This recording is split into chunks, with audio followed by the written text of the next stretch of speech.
விராட் கோலி மீது ஐசிசி எடுத்த நடவடிக்கை திடீர் வாபஸ். 4வது டெஸ்டின் இன்றைய முதல் நாள் ஆட்டத்தில் வெடித்த பரபரப்பு சம்பவம்.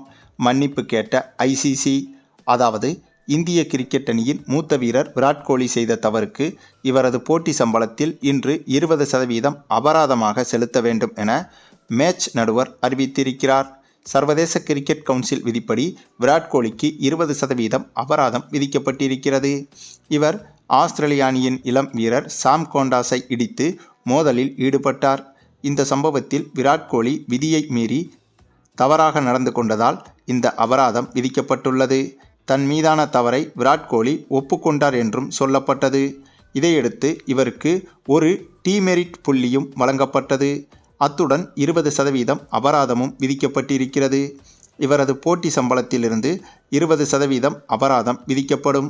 மேலும் ஐசிசி நடத்தை விதிகளில் உள்ள 2.12 என்ற விதிப்படி கிரிக்கெட்டில் எந்தவிதமான தகாத உடல் தொடர்பும் செய்யப்படக்கூடாது என்றும், வீரர்கள் வேண்டுமென்றே பொறுப்பற்ற முறையில் மற்றும் அலட்சியமாக நடந்தால் அது கட்டுப்பாடுகள் இல்லாமல் மற்றொரு வீரர் அல்லது நடுவரை தோளினால் இடித்தால் இந்த விதிமுறைகளை மீறியதாக கருதப்படுவார்கள் என்று குறிப்பிடப்பட்டுள்ளது.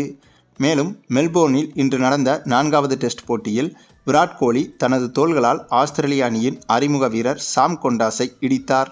பின்னர் இருவரும் வாக்குவாதத்திலும் ஈடுபட்டனர். விராட் கோலி வேண்டுமென்றே நடந்து சென்று சாம் கோண்டாஸை அருகே சென்று இடித்தார். சாம் கோண்டாஸ் அதிரடியாக ஆடி ரன் குவிப்பில் ஈடுபட்டு வந்தார். தனது அறிமுக போட்டி என்றும் உலகின் சிறந்த வேகப்பந்து வீச்சாளர் பும்ரா என்பதையும் யோசிக்காமல் ஸ்கூப் ஷாட்டுகளால் இந்திய அணியை திணற வைத்து வந்தார். பும்ராவின் 2 ஓவர்களில் மட்டும் இவர் 2 சிக்ஸ் உட்பட மொத்தம் 32 ரன்களை சேர்த்தார். இந்த நிலையில் சாம் கோண்டாஸை திசை திருப்பும் வகையில் விராட் கோலி 10வது ஓவரின் முடிவில் இவரை இடித்தார். கோலி மீதுதான் தவறு என்பதால் ஆஸ்திரேலிய ரசிகர்கள் இவருக்கு தண்டனை அளிக்க வேண்டும் என சமூக வலைதளங்களில் கருத்துக்களை பகிர்ந்து வந்தனர். இந்த நிலையில் விராட் கோலிக்கு குறைந்தபட்ச தண்டனையாக 20% அபராதம் மற்றும் ஒரு டீமெரிட் புள்ளி வழங்கப்பட்டது. மேலும் விராட் கோலி மற்றும் சாம் கோண்டாஸ் வாக்குவாதத்தில் ஈடுபட்டது குறித்து இந்த விவகாரத்தில் கணக்கில் எடுத்துக்கொள்ளப்படவில்லை. அதையும் சேர்த்து பார்த்தால் கோலிக்கு அதிகமாக டீமெரிட் புள்ளிகள் வழங்கப்பட்டிருக்கும். அதாவது கடந்த 24 மாத காலத்தில் ஒரு வீரர் 4 டீமெரிட் புள்ளிகள் பெற்றால் அவர் ஒரு டெஸ்ட் போட்டி அல்லது 2 குறைந்த ஓவர் போட்டிகளில் ஆட தடை விதிக்கப்படும் என்பதும் குறிப்பிடத்தக்கது. இந்த நிலையில்தான் இப்போது இந்த சம்பவத்தில் திடீர் திருப்பமாக ஒரு செய்தி வெளியாகியுள்ளது. அது என்னன்னா, இந்த குற்றச்சாட்டிற்கு விராட் கோலி ஒப்புக்கொள்ளவே இல்லை என்றும், ஐசிசி இவருக்கு விதித்த இத்தகைய தண்டனையை எதிர்த்து கோலி தரப்பில் மேல்முறையீடு செய்ததாகவும் சொல்லப்படுகிறது.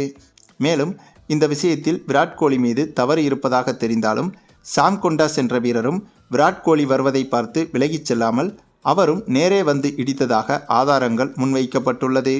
ஆகவே இந்த விஷயத்தில் ஐசிசி இப்போது விராட் கோலி மீது விதித்த அபராதத்தை வாபஸ் வாங்க உள்ளதாகவும், அதேபோல விராட் கோலியிடம் மன்னிப்பு கேட்க உள்ளதாகவும் தகவல்கள் வெளியாகியிருக்கிறது. சரி, நீங்கள் சொல்லுங்கள், இந்த விஷயத்தில் உண்மையாகவே யார் மீது தவறு இருக்கிறது என்பதை பற்றி நீங்கள் என்ன நினைக்கிறீங்கன்னு உங்களுடைய கருத்துக்களையும் கமெண்டில் தெரிவிங்க. மேலும் இந்த வீடியோ பிடிச்சிருந்தால் லைக் பண்ணுங்கள், மற்ற அனைவருக்கும் ஷேர் பண்ணுங்கள், மறக்காமல் நம்ம சேனலை சப்ஸ்கிரைப் பண்ணுங்கள்.